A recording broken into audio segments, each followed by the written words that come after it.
The invert. There is a lot to unpack here, guys. A lot to unpack because there are a ton of ways you could be messing up your invert. In this video, I've compiled all of the mistakes I've seen my students make whenever they try to invert. Stick around to the whole video all the way to the end because you could be making one of these mistakes and not even know it. So it's clear the goal of this movement is to position our center of mass posterior or behind the pole and to be upside down. This is especially tricky since we start with our center of mass in front of the bar. Figuring out how to shift our weight and being able to support ourselves at the same time is why the invert can be such a major roadblock. Let's start by thinking of the invert as having a vertical pull and a horizontal push.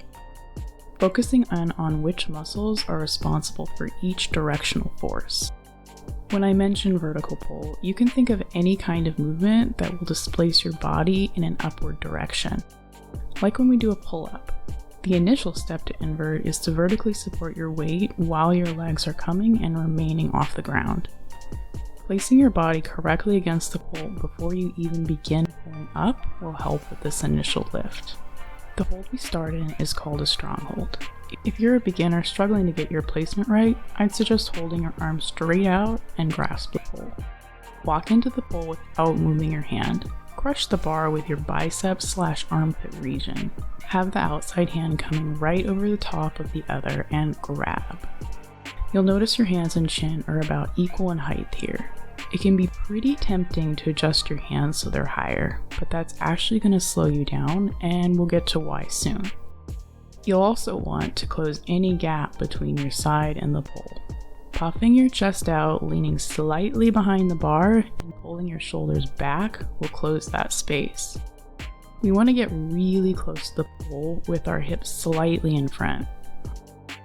Being so close to the pole allows for skin contact, which will take away a little bit of our weight as the skin gets tugged on vertically during our lift. I've already begun to shift my weight behind the bar here as I open my chest by squeezing my deltoids. I should have a flat back if I'm engaged enough. Okay, so now that that's set up, let's start pulling.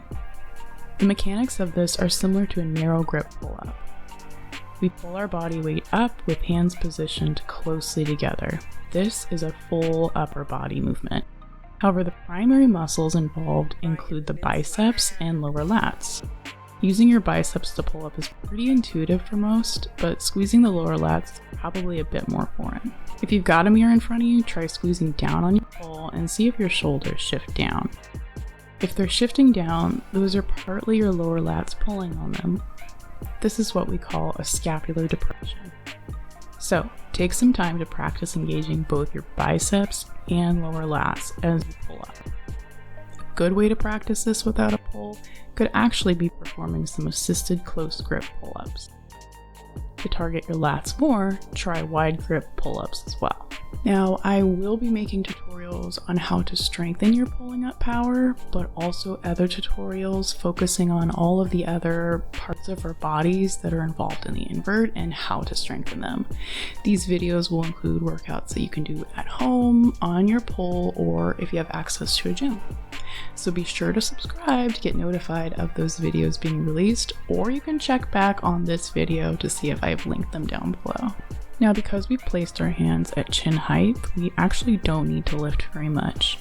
Had our hands been placed above our head, we would have had to pull so that our chin is slightly above our hands. Now, because I placed them low, I can get away with pulling up just so I'm coming up onto the front pads of my feet.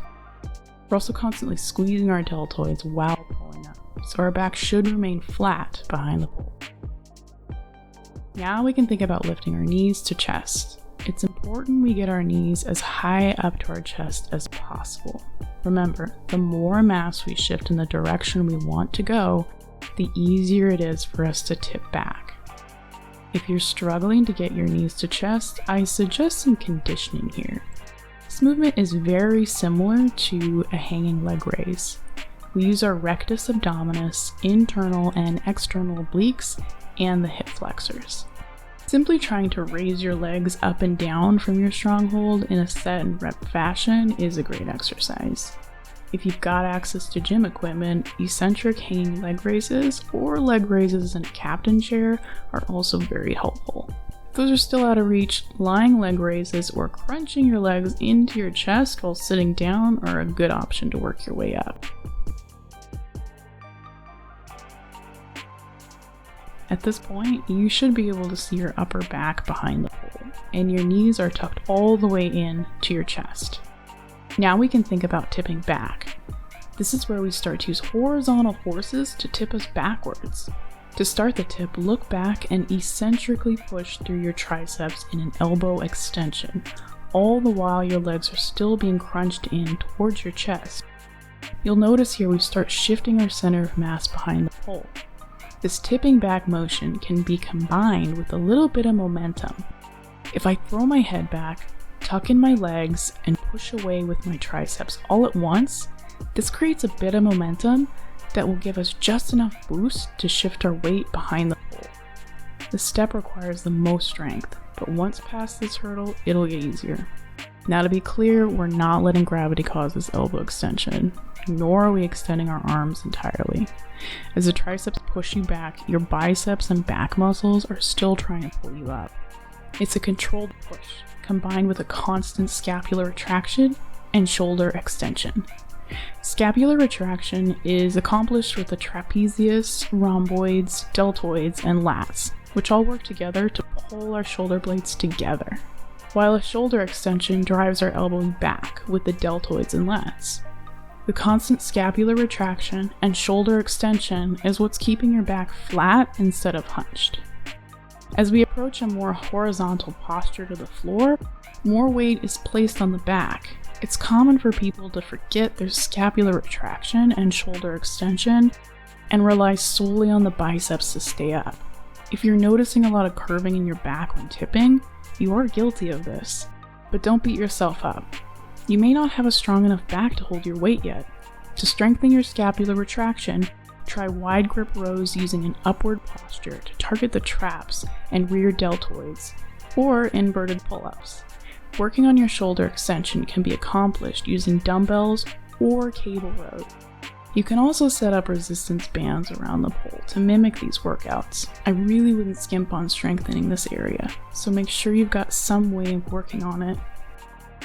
Engaging your back correctly while upside down isn't easy. So if you're not at a point where you can even tip back without having a lot of hunching, but still want to practice having an engaged back, there are some modified suggestions. First one uses a stability ball to mimic the tip back motion without having to deal with our body weight.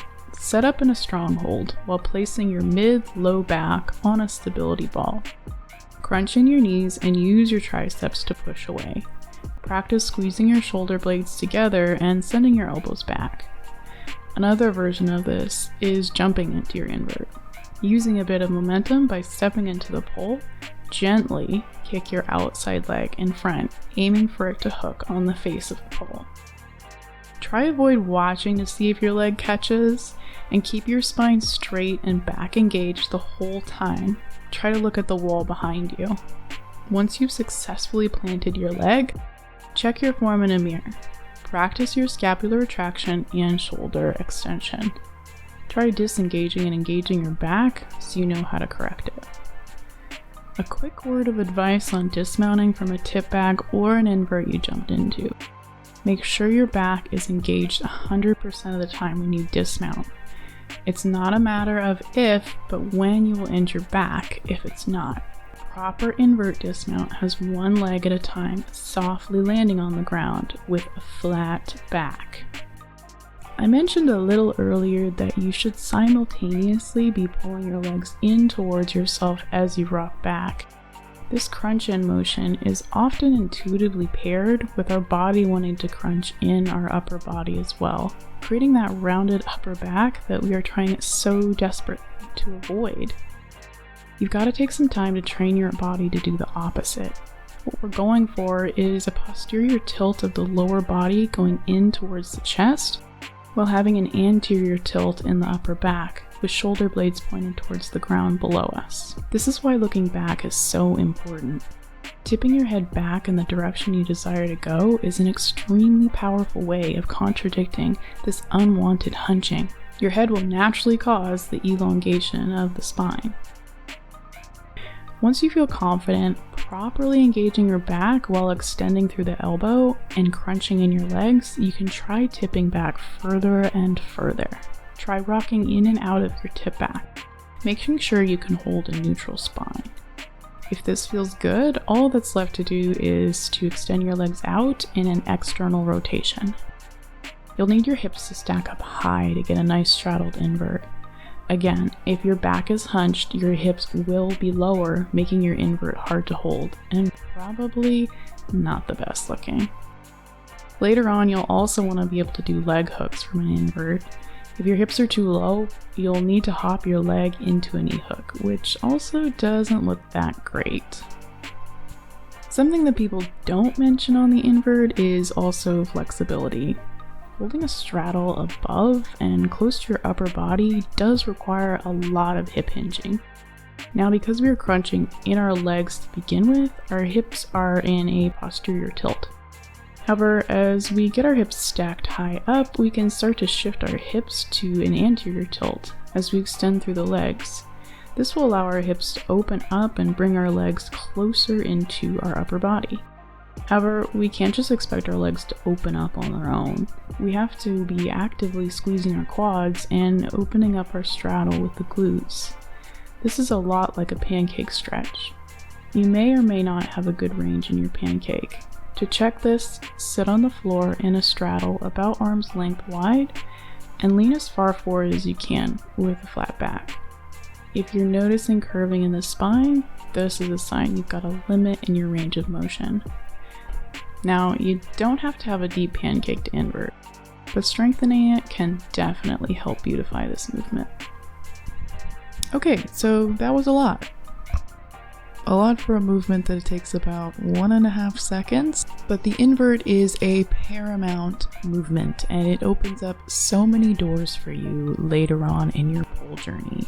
And of course, we only covered floor inversion, but the floor invert evolves into more advanced inversions like the aerial invert or the forward or reverse facing spinning invert. There is a lot of crossover between a floor inversion and those more complex versions of the movement, but I do think that you should be able to comfortably get into your floor inversion and with good form before continuing on to those more advanced levels of inversion. And of course, I will be releasing tutorials on how to do those more advanced inversions.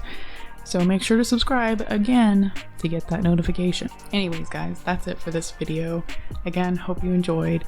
Feel free to subscribe and I'll see you on the next one.